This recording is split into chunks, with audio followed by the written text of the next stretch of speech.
बोलिए सत्य सनातन धर्म की जय। प्यारे स्वजाति बंधुओं एवं अन्य बंधुओं से निवेदन है कि यह मेरा ये 5वां वीडियो है। विशेष करके महाब्राह्मण के कर्म को कैसे घृणित और भयभीत नाम दे दिया गया है उसके बारे में मैं आपको कुछ बताना चाहता हूँ। सबसे पहले मैं ये बताना चाहता हूँ कि शास्त्र में एकादश साठ से पूर्व क्षौर कर्म की प्रक्रिया होती है। क्षौर कर्म का क्या मतलब होता है कि अपना शरीर का बाल का मुंडन कराना, स्नान कराना, तैलांबर करना, कानों में इत्र लगाना और चंदन लगा करके पवित्र हो जाना और एकादशा जो श्राद्ध की प्रथम सोपान माना जाता है, प्रथम श्रेणी मानी जाती है। इसलिए श्राद्ध इसको प्रारंभ होता है। श्राद्ध तो पहले वाला भी श्राद्ध ही है, लेकिन क्योंकि इसमें समंत्र मंत्रों का प्रयोग होता है इसलिए उससे पहले पूर्ण रूप से यजमान को दिवंगत आत्मा के मोक्ष के लिए और तृप्ति के लिए स्वच्छ होकर के उसमें भाग लेना चाहिए। इसका नाम है क्षौर कर्म। लेकिन हम विशेषकर उत्तर प्रदेश, बिहार, मध्य प्रदेश में इसका ऐसा घृणित नाम दिए गए हैं खौर। और इसका नाम ये आप किसी ब्राह्मण के मुंह से नहीं सुनिएगा कि आइए एकादश रात्र के लिए क्षौर कर्म कराना है। इसका क्या नाम दे दिए हैं? खौर।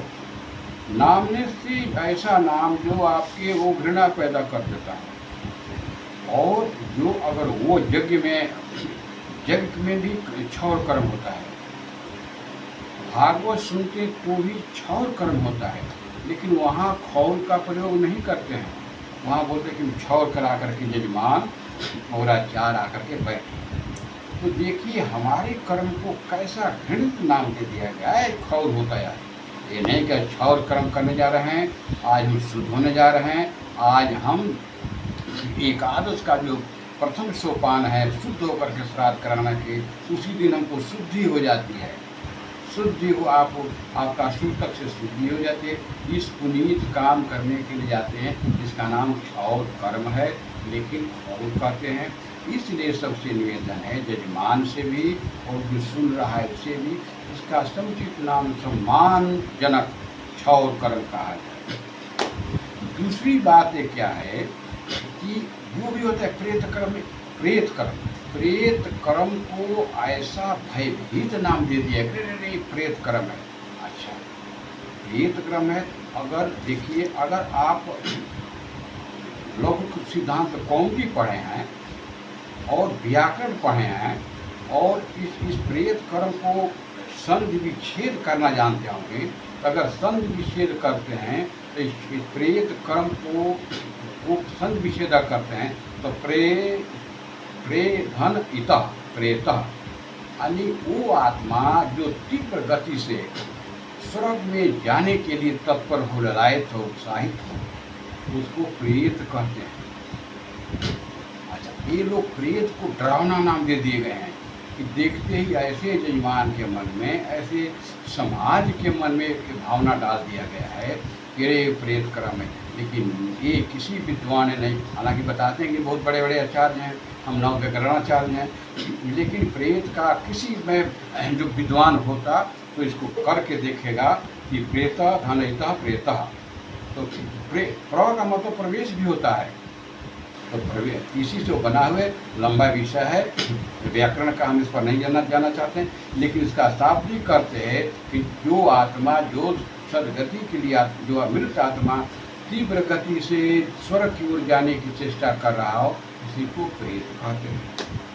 अब देखिए, ये प्रेत और पितर में इतना बड़ा अंतर कर दिए हैं कि पितर के नाम से सब प्रसन्न हो जाता है, कि भय खत्म हो जाता है, और पितर के नाम से क्या हो जाता है, डर जाता है। जबकि देखिए, एक गरुड़ पुराण सरोधार है, और गरुड़ पुराण में क्या लिखा है कि गरुड़ पुराण के अंदर आप तेरहवां अध्याय देख लीजिए। ये देखिए 13वां अध्याय का श्लोक नंबर प्रथम है।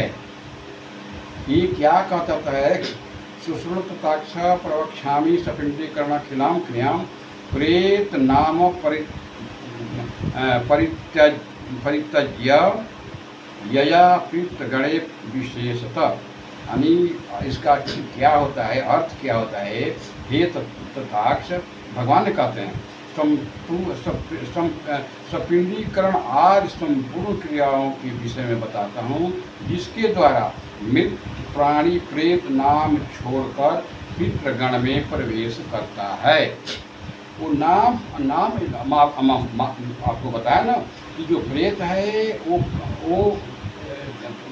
मतलब देव स्वर्ग तीव्र गति से जाता है स्वर्गलोक के लिए, और जब वहाँ जा कर के क्या पितृगण में वो प्रवेश हो जाता है।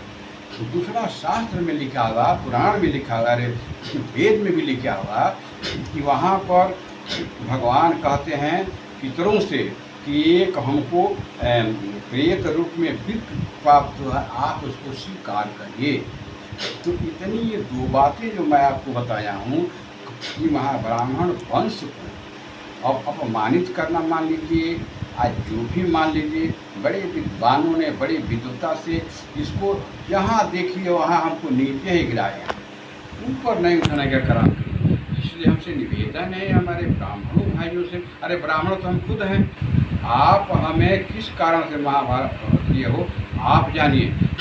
जब श्लोक आप करते हैं कि सर्वोभ्यो देवोभ्यो नमो और सर्वोभ्यो ब्राह्मणोभ्यो नमः, तो ब्राह्मणोभ्यो नमः का मतलब क्या हुआ कि वेद में हम सब ब्राह्मण हैं, तो वहाँ हमको भी नमस्कार किया जाता है। लेकिन एक हम पर लांछन लगाने के लिए, एक कलंक लगाने के लिए आप समाज में बता दिए हैं कि ये महाब्राह्मण हैं, तो शायद इसको नमस्कार न किया जाए, लेकिन ये बिल्कुल गलत है, मिथ्या है और वेद के विरुद्ध है। इसलिए सर्वोभ्यो ब्राह्मणोभ्यो नमः, तो उस ब्राह्मण में हम हैं, क्योंकि वेद का वाक्य है, वेद की ऋचा है। और ये जो महाशब्द का वर्गीकरण किया गया है, ये हमको पता ना, ये पहले भी बता चुका है, पता नहीं, लेकिन इतना हमको विश्वास है, आत्मविश्वास करना कि हमें नीच दिखाने के लिए ही किया गया है। धन्यवाद। छोटा वीडियो है, लंबा नहीं करना चाहता हूँ, इसलिए सभी स्वजातियों बंधुओं से एवं अन्य जजमानों से भी मेरा निवेदन है कि इस अंतर को समझें और इस काम को आप श्रद्धा से मानिए। जैसे पितृकार के लिए नहीं श्रद्धावान आप हो जाते हैं, उसलिए एकादश के लिए, श्राद्ध के लिए जो आप पूर्ण रूप से शुद्ध हो जाते हैं, तो उसको अच्छे भाव से कभी भी खौर मत करिएगा, आपको भी अच्छे से लगेगा और आपका जो शो देख रहा है वो सदगति वाले आत्मा की। बताइए, इतने पवित्र नाम को छौर कर्म कर रहे हैं, खौर बता रहे हैं, खौरा तो अच्छी बात नहीं है, इसको विचार करिएगा। और हमारी बात लगती है तो सभी से निवेदन है कि हमारी बात को अनुमोदन करिएगा। अनुमोदन का मतलब ये है कि इसको लाइक करिएगा, तो हमें मालूम है कि अनुमोदन है। अगर इसमें किसी को त्रुटि लग जाती है तो वो भी हमको बताएगा, ये पांडे जी आप यहाँ गलत बोले हैं, हम उसको सहर्ष अपनी गलती को स्वीकार भी करेंगे। जय श्री राम।